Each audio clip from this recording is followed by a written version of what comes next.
Bagian 1, tahap pertama, awal cerita, pengantar and konflik awal, cerita dikembangkan panjang dan dramatis untuk format video storytelling YouTube. Bayu adalah seorang pria berusia 35 tahun. Ia bukan orang kaya raya, tapi hidupnya berkecukupan dan tenang. Ia bekerja sebagai analis keuangan di sebuah perusahaan swasta di Jakarta. Sifatnya sabar, bertanggung jawab, dan selalu berpikir logis sebelum bertindak.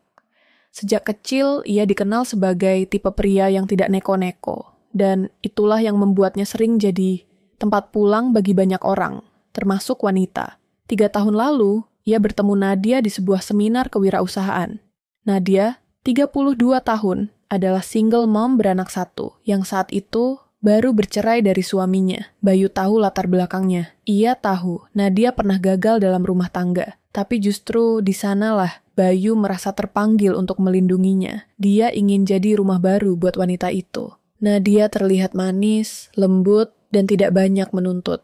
Seolah luka masa lalunya telah membuatnya jadi wanita yang lebih menghargai cinta. Mereka menikah setelah 8 bulan pendekatan. Bayu benar-benar mencintai Nadia, bahkan menerima anak dari pernikahan Nadia sebelumnya seperti anaknya sendiri. Bayu sempat ragu di awal, karena Nadia masih dekat dengan lingkungan mantan suaminya. Tapi Nadia meyakinkannya, kami hanya teman arisan, itu pun jarang ngobrol. Lagi pula, aku sudah move on. Aku pilih kamu, bukan dia. Bayu percaya. Ia ingin memulai rumah tangga tanpa curiga. Tahun pertama, pernikahan berjalan mulus. Nadia tampak bahagia. Mereka sering pergi bertiga bersama anak, liburan kecil ke puncak, atau kulineran malam. Tapi semuanya mulai berubah di tahun kedua. Nadia mulai sering keluar rumah. Katanya sibuk arisan, katanya harus silaturahmi dengan ibu-ibu lama. Bayu tidak mau mengekang. Ia tahu bagaimana rasanya dikekang. Ia hanya memberi batas waktu. Jangan pulang terlalu malam ya. Begitu pesannya. Tapi malam-malam itu makin sering. Bahkan pernah Nadia pulang jam 11 malam. Waktu Bayu tanya, dia menjawab dengan nada datar, "Maaf, tadi ngobrol panjang." Banyak yang cerita tentang keluarganya. Kamu kan tahu, ibu-ibu arisan suka drama. Bayu mengangguk, meski hatinya mulai ragu. Suatu malam, saat Nadia mandi, HP-nya berbunyi. Notifikasi WhatsApp masuk. "Di, kamu jangan terlalu capek malam ini. Simpan tenagamu untuk akhir pekan nanti." Bayu membaca cepat. "Siapa, Deh?" Dalam benaknya, ia mencoba mengingat semua teman Nadia yang namanya dia tahu. Dinda, Desti, dia. Tapi pesan itu tidak terdengar seperti pesan antar teman biasa. Saat Nadia keluar dari kamar mandi, Bayu tersenyum pura-pura dan bilang, "Tadi ada pesan masuk dari D. Siapa dia?" Nadia terlihat kaget sepersekian detik, lalu cepat menjawab, "Oh, itu Dinda. Teman arisan yang cerewet itu loh. Dia suka kirim pesan random. Biarin aja." Bayu tak ingin memperpanjang, tapi malam itu ia sulit tidur. Kecurigaan makin besar saat Bayu mendapati Nadia selalu menyimpan ponselnya di bawah bantal saat tidur. Ia juga mulai pakai PIN untuk membuka WhatsApp. Padahal sebelumnya tidak pernah.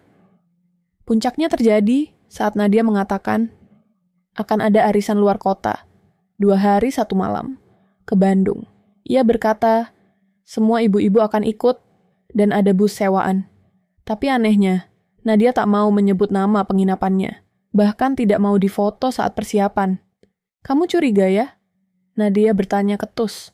"Aku capek terus dicurigai, aku butuh refreshing."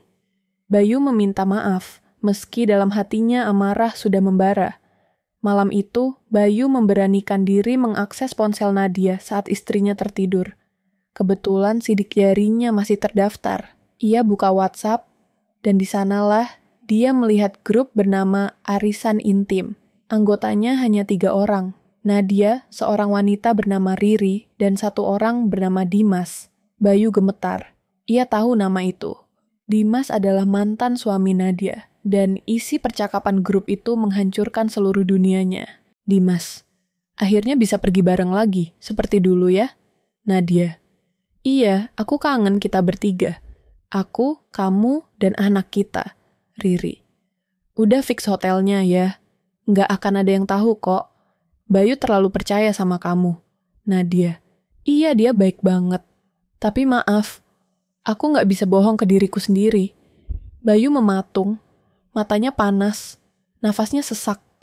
Istri yang dia angkat dari luka, ternyata kembali ke luka yang sama. Dan parahnya, dia menyeret Bayu ke dalam drama busuk ini tanpa ampun. Cerita belum selesai. Tapi sejak malam itu, Bayu berjanji, ia tak akan tinggal diam. Bagian 2, tahap kedua, titik balik dan rencana konfrontasi.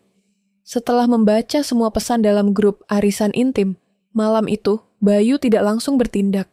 Ia hanya duduk diam di ruang tengah, menatap tembok seperti pria yang baru saja kehilangan seluruh arah hidupnya. Tapi kemudian, ia sadar, ia tak bisa meledak. Ia harus mengatur strategi. Ia harus tahu sejauh mana kebohongan itu dirancang. Esok paginya, Bayu bersikap seperti biasa. Menyapa Nadia dengan senyum, menyiapkan sarapan, bahkan mengantar anak ke sekolah. Nadia tampak lega. Mungkin mengira semuanya baik-baik saja. Tapi di belakang layar, Bayu bergerak cepat. Ia menghubungi temannya yang bekerja di bidang IT forensik. Ia minta tolong untuk mengkloning isi ponsel Nadia tanpa merusak sistem. Ia ingin semua bukti terekam. Dalam waktu 2 hari, Bayu sudah punya semua isi percakapan WhatsApp, termasuk grup arisan intim dan chat pribadi antara Nadia dan Dimas. Isi pesannya makin menjijikkan. Nadia, kamu ingat kamar 217? Kita dulu pertama kali nginep di sana pas nikah. Aku booking kamar itu lagi. Dimas, serius? Kamu niat banget? Nadia, aku cuma pengen jadi istri kamu lagi, walau cuma 2 hari. Dimas, kalau kamu yakin, kita pergi aja sekalian dari hidup Bayu. Bayu membaca sambil mengepalkan tangan. Ada rencana, ada pengkhianatan yang matang.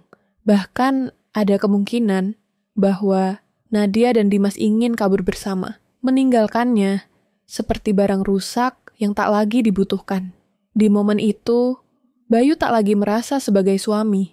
Ia merasa seperti penjaga rumah yang sebentar lagi digusur dari hidupnya sendiri. Hari yang disebut-sebut sebagai arisan luar kota akhirnya tiba. Nadia bersiap sejak pagi, pakai baju terbaik, bawa koper besar, dan menyiapkan bekal untuk anak. Ia bahkan mencium Bayu di pipi, sesuatu yang sudah lama tidak ia lakukan. Doakan aku ya, semoga arisannya lancar. Bayu hanya mengangguk, menahan amarah dan luka yang siap meledak kapan saja. Begitu Nadia pergi, Bayu langsung bergerak. Ia sudah tahu hotel tempat Nadia menginap, tanggal dan durasi menginap, serta bahkan nomor kamarnya. Semua itu ia dapatkan dari pesan Nadia kepada Dimas, yang tidak sadar bahwa semuanya sudah disadap. Bayu membawa serta 1 koper kecil dan menyusul ke Bandung. Sepanjang jalan, pikirannya penuh bayangan. Nadia tertawa dengan Dimas, mereka berdua berbagi tempat tidur. Mungkin anak mereka ikut tidur di antara mereka, seperti keluarga yang tidak pernah hancur. Sesampainya di Bandung, Bayu tidak langsung ke hotel. Ia menyewa kamar di hotel sebelah, lalu memasang kamera kecil di depan lobi tempat Nadia menginap. Ia ingin menangkap momen itu. Ia ingin tahu apakah benar Nadia akan datang bersama Dimas. 1 jam kemudian, mobil yang ia curigai datang. Dari kejauhan, ia melihat Nadia keluar dari mobil dengan senyum lebar. Dimas membuka pintu untuknya. Nadia menggandeng anak mereka. Wajahnya berseri-seri. Seolah tidak membawa dosa sedikit pun, Bayu menatap mereka dari kejauhan, menyaksikan sendiri bagaimana semua yang dia bangun perlahan-lahan dihancurkan. Malam itu, Bayu tidak tidur. Ia mengatur strategi. Ia ingin konfrontasi ini menjadi akhir. Tapi bukan akhir untuk membuat gaduh. Ia ingin Nadia tahu bahwa dia tidak bisa mempermainkan hati orang seenaknya. Bagian 2, tahap kedua, titik balik dan rencana konfrontasi. Setelah membaca semua pesan dalam grup arisan intim, malam itu Bayu tidak langsung bertindak. Ia hanya duduk diam di ruang tengah, menatap tembok seperti pria yang baru saja kehilangan seluruh arah hidupnya. Tapi kemudian ia sadar, ia tak bisa meledak. Ia harus mengatur strategi. Ia harus tahu sejauh mana kebohongan itu dirancang. Esok paginya, Bayu bersikap seperti biasa. Menyapa Nadia dengan senyum, menyiapkan sarapan, bahkan mengantar anak ke sekolah. Nadia tampak lega.